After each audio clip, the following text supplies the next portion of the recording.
Hello friends, मैं आजाद sir आपका अपना यूट्यूब चैनल आर्ट्स बाय आजाद सर में स्वागत है। जैसा कि दोस्तों आप जानते हैं कि हम क्लास 11th के क्वेश्चंस जो पॉलिटिकल साइंस है उस पॉलिटिकल साइंस से रिलेटेड हम चैप्टर वाइज हर चैप्टर से 50 क्वेश्चन आपको बता रहे हैं। जो मिड टर्म के सिलेबस टोटल 6 आ रहे हैं, उसी में से पहला और दूसरे का मैंने अपने चैनल पे वीडियो पे अपलोड कर दिया है। आप उसे देख सकते हैं। हर चैप्टर के 2 सेक्शन में हमने क्वेश्चन डाला है। आज हम आपको तीसरा चैप्टर जिसका नाम है चुनाव एवं प्रतिनिधि, यह है ना चुनाव एवं प्रतिनिधि, इस चैप्टर नंबर 3 से आज मैंने आपके लिए 25 क्वेश्चन लेकर के आए हैं, जो टोटल ही आपका एनसीईआरटी किताब पर आधारित। तो दोस्तों, जो भी बच्चे जो क्लास 11th के हैं और वो हमारी वीडियो देख रहे हैं, तो बहुत अच्छी तरह से आप ध्यान से वीडियो को देखिएगा। इसमें से आपको बहुत ज़्यादा क्वेश्चन आने की संभावना बनी रहेगी, इससे बाहर नहीं जाएगा। तो दोस्तों, बिना लेट किए चलते हैं हम आपको और अगले क्वेश्चन की ओर बढ़ते हैं। देखिए, आपके ये एनसीईआरटी की पहला क्वेश्चन कह रहा है कि भारतीय संविधान के किस भाग में, भारतीय संविधान के किस भाग में चुनाव आयोग की व्यवस्था की गई है। तो दोस्तों, आपका ये उत्तर हो जाएगा ऑप्शन नंबर 1, भाग 15। भाग 15 में आपके चुनाव आयोग की क्या की गई है, चुनाव आयोग की व्यवस्था की गई है हमारे संविधान के कितने भाग में, भाग 15 में। ठीक है दोस्तों, एकदम याद रखिए, कई बार ये क्वेश्चन आपका पूछा गया है। अगला क्वेश्चन कह रहा है कि मतदाताओं के लिए तस्वीर सहित पहचान पत्र, पहले हमारे यहाँ ऐसा नहीं था, तस्वीर भी हो पहचान पत्र भी हो, दोनों एक साथ हो। पहचान पत्र जैसे हमारा वोटर आईडी होता है, जिसमें वोटर आईडी के साथ साथ उसमें फोटो लगे रहते हैं। तो ये बात कर रहा है कि मतदाता के लिए तस्वीर सहित पहचान पत्र किस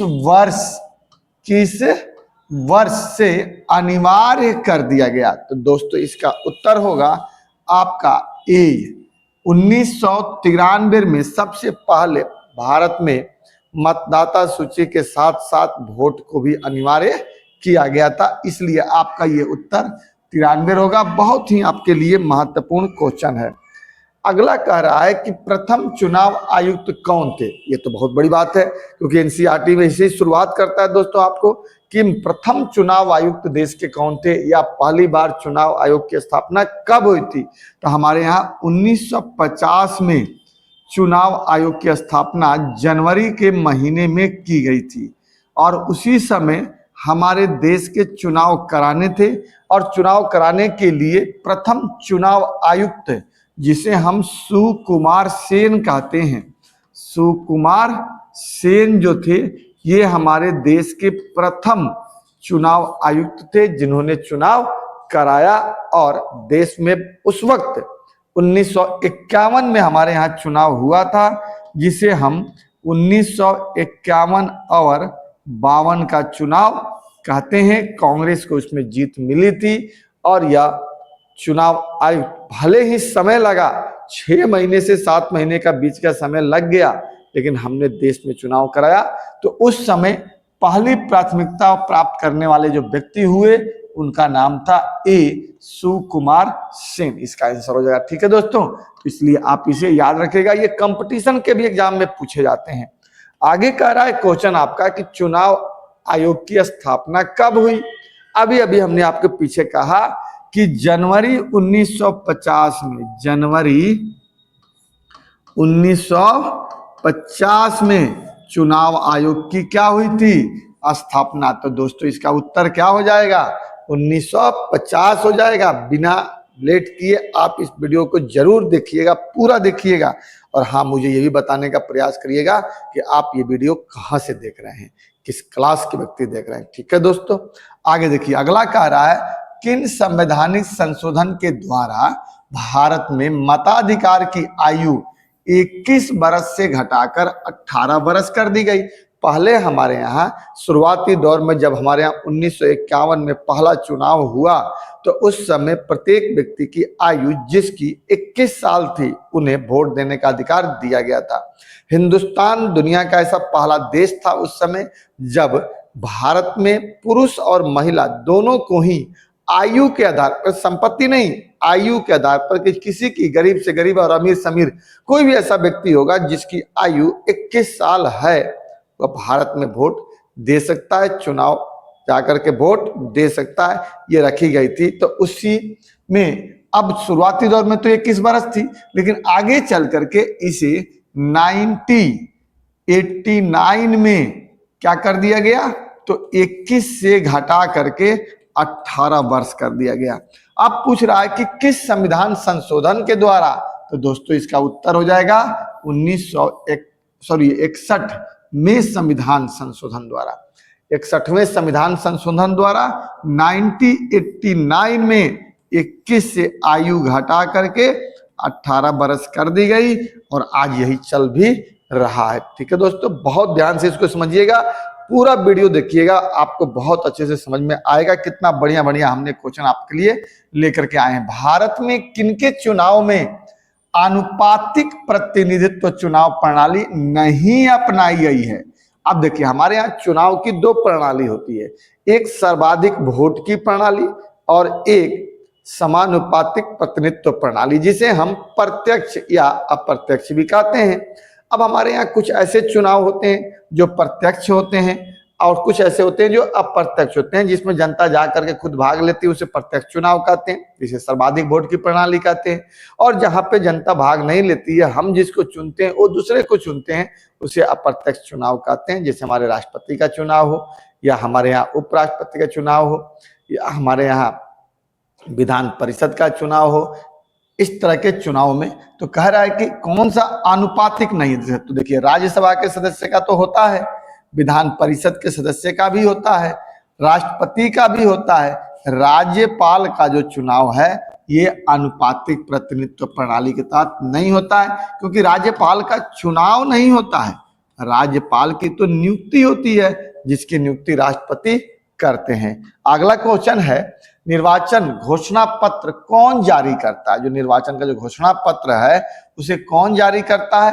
तो उसको जारी करने का अधिकार हमारे मुख्य चुनाव आयुक्त के पास है। जो भी हमारे मुख्य चुनाव आयुक्त होते हैं वही इसको जारी करने का काम करते हैं। इसलिए दोस्तों आपका ये क्या है, महत्वपूर्ण क्वेश्चन हो गया।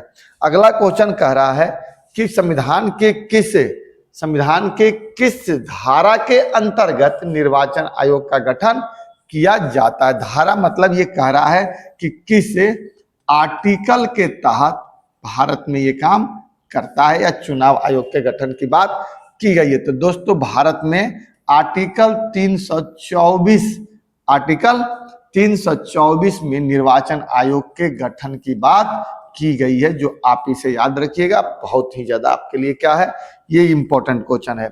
अगला कह रहा है कि राजनीतिक दलों को कौन मान्यता देता है कि आपको चुनाव लड़ना है या नहीं लड़ना, या आप राजनीतिक पार्टी में रहेंगे या नहीं रहेंगे, आपको रद्द कर दिया जाएगा। तो ये भी काम करने का काम कौन करता है? मुख्य निर्वाचन आयोग करता है। तो इसका भी उत्तर क्या हो जाएगा? डी हो जाएगा। अगला क्वेश्चन कह रहा है कि महिलाओं को सबसे पहले मताधिकार किस देश ने दिया? ये तो बहुत ही इंपॉर्टेंट है, एनसीईआरटी का क्वेश्चन है जो आपके कॉलम में दिया कि पहले मताधिकार किस देश ने दिया था, किस देश ने महिलाओं को वोट देने का अधिकार दिया था? तो दोस्तों इसका उत्तर हो जाएगा न्यूजीलैंड। क्या हो जाएगा? न्यूजीलैंड ने सबसे पहले ये अधिकार दिया कि हमारे यहाँ महिला को भी वोट मिलना चाहिए। अगला है कि मतदाताओं के लिए तस्वीर सहित पहचान पत्र किस वर्ष अनिवार्य कर दिया गया?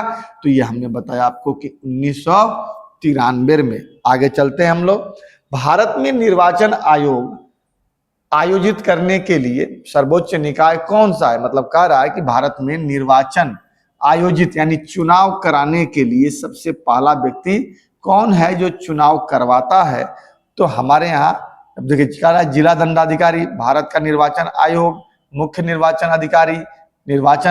तो भारत का निर्वाचन आयोग होगा ना, यही तो व्यक्ति चुनाव करवाएगा जो चुनाव करवाता है। तो इसका उत्तर आपको क्या हो जाएगा? बी हो जाएगा। ठीक है। अगला कह रहा है क्वेश्चन कि पंचायत तथा नगर पालिका में महिलाओं के लिए 1/3 स्थानों के आरक्षण की व्यवस्था किसके द्वारा की गई थी? तो दोस्तों इसका उत्तर सीधा सीधी होगा 1993 में संविधान में संशोधन किया गया और इसी संशोधन के द्वारा कहा गया कि महिलाओं को 1/3 वोट आपको मिलेगा। यानी इनके लिए क्या हुआ, सीटों को आरक्षण कर दिया गया। जबकि आज तक हमारे यहाँ राज्यसभा और लोकसभा में ये मांग चल रही है महिलाओं के लिए 1/3, लेकिन अभी तक नहीं मिल रहा है। लेकिन हमारे यहाँ पंचायती राज व्यवस्था, पंचायती राज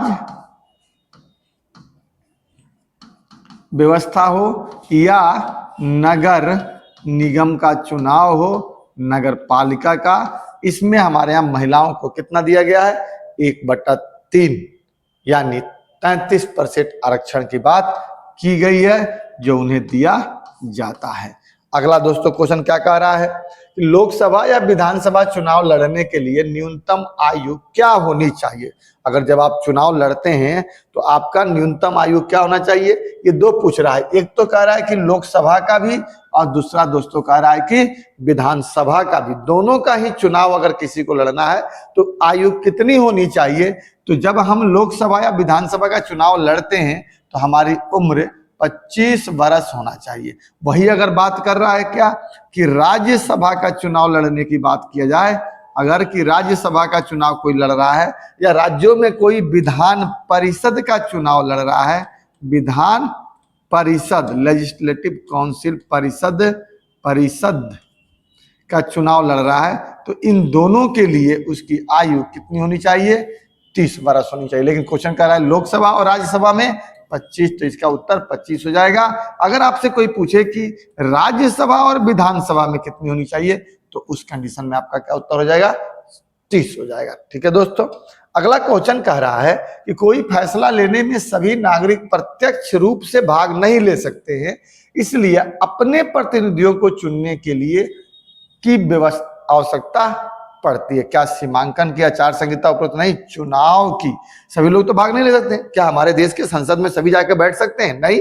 लोकतंत्र बहुत बड़ा है, इसलिए हमारे देश में चुनाव की प्रक्रिया ली गई है ताकि हम अपना व्यक्ति को नियुक्त करें, अपना व्यक्ति चुने और हम उसे संसद में भेजें ताकि संसद में जा करके वह व्यक्ति हमारे लिए नियम और कानून बनाए और फिर वो हमारे देश में लागू हो, उससे जनता खुश हो। तो इसलिए चुनाव की व्यवस्था किया गया है। अगला क्वेश्चन कह रहा है भारत में कौन वोट कर सकता है भाई।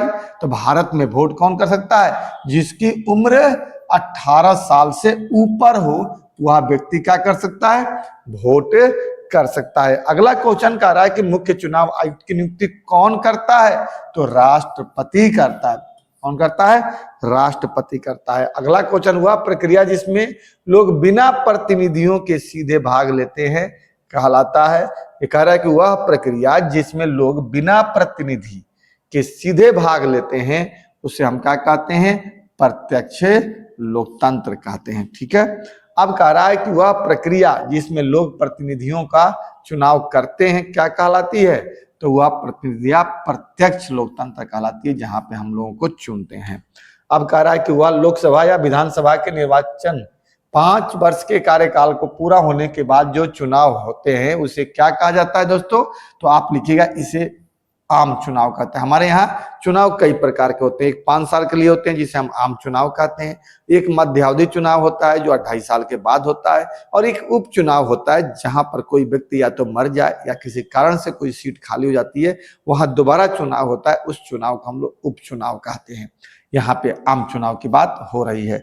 अगला क्वेश्चन कह रहा है कि ऐसी शासन व्यवस्था जिसमें नागरिक सरकार चलाने तथा आम फैसले लेने में सीधा भाग लेते हैं वह क्या कहलाता है, तो क्या कह रहा है कि ऐसी शासन व्यवस्था जिसमें नागरिक हो और सरकार चलाने के लिए आम फैसले लेने में सीधा नागरिक भाग लेते हैं उसे हम क्या कहते हैं, प्रत्यक्ष लोकतंत्र का एग्जाम्पल कहते हैं। निम्नलिखित में से कौन सा चुनाव आयोग का कार्य नहीं है, तो इसका आंसर डी हो जाएगा। चुनाव में किसी राजनीतिक दल का चुनाव आयोग प्रचार नहीं करता है, इसलिए इसका उत्तर क्या हो जाएगा, ये होगा। अगला कह रहा है कि मुख्य चुनाव आयुक्त का कार्यकाल कितने वर्ष का होता है दोस्तों, तो आप याद रखिएगा कि 6 साल या 65, इनमें से जो भी पहले पूरा हो जाए तब वो व्यक्ति क्या करता है, पद छोड़ सकता है। कहने का मतलब कि अगर कोई व्यक्ति 50 साल का है तो उस कंडीशन में तो वो 6 साल अपना पूरा का पूरा क्या करेगा, कंप्लीट करेगा। 6 साल क्या करेगा वो अपना पूरा का पूरा, अगर 50 साल का है तो 6 साल पूरा अपना कंप्लीट करेगा, यानी 56 साल तक रहेगा। लेकिन अगर कोई व्यक्ति की उम्र 62 साल है तो वो तो 65 पहले पूरा हो रहा है ना, तो इस कंडीशन में तो 3 ही साल रहेगा, इसीलिए कहा था 6 साल और 65 वर्ष। ठीक है, अगला क्वेश्चन आपका है कि भारत के प्रथम निर्वाचन आयुक्त कौन थे, तो हम लोगों ने चर्चा किया, पहला है सुकुमार सेन है। अगला क्वेश्चन दोस्तों आपको लास्ट क्वेश्चन है कि निम्नलिखित में से कौन सा कार्य निर्वाचन आयोग के कार्य क्षेत्र में नहीं आता है। कौन सा नहीं आता है, तो भारत के प्रधानमंत्री का चुनाव कराना यही है। भारत के राष्ट्रपति का चुनाव भी करवाता है, राजनीतिक दलों को मान्यता प्रदान करना, राजनीतिक दलों का चुनाव चिन्ह नियत करना। तो ये कह रहा है कि निम्नलिखित में से कौन सा कार्य निर्वाचन आयोग के कार्य क्षेत्र में नहीं आता है। तो दोस्तों इसका उत्तर आपका ये हो जाएगा, क्योंकि भारत के प्रधानमंत्री का चुनाव करना चुनाव आयोग का काम नहीं होता है, ये तो उसकी पार्टी चुनती है कि कौन व्यक्ति बनेगा प्रधानमंत्री या नहीं बनेगा, क्योंकि बहुमत दल का नेता होता है और बहुमत दल के पार्टी अपनी नेता को चुनती है। अदरवाइज भारत के राष्ट्रपति के चुनाव तो वही करवाता है। राजनीतिक दलों को मान्यता देने का काम हो या राजनीतिक दलों को चुनाव चिन्ह प्रदान करना, सब चुनाव आयोग का काम होता है, प्रधानमंत्री को नियुक्ति नहीं करता है। इस प्रकार दोस्तों हमने आज आपको एनसीईआरटी के क्लास 11th के आपके लिए 25 क्वेश्चन हम लेकर आए थे। अगले वीडियो में हम क्या करेंगे, फिर से इसी तरह से इंपॉर्टेंट पूरे चैप्टर से 25 क्वेश्चन और लेकर के आएंगे। तब तक आप इस वीडियो को देखिए। जय हिंद, जय भारत।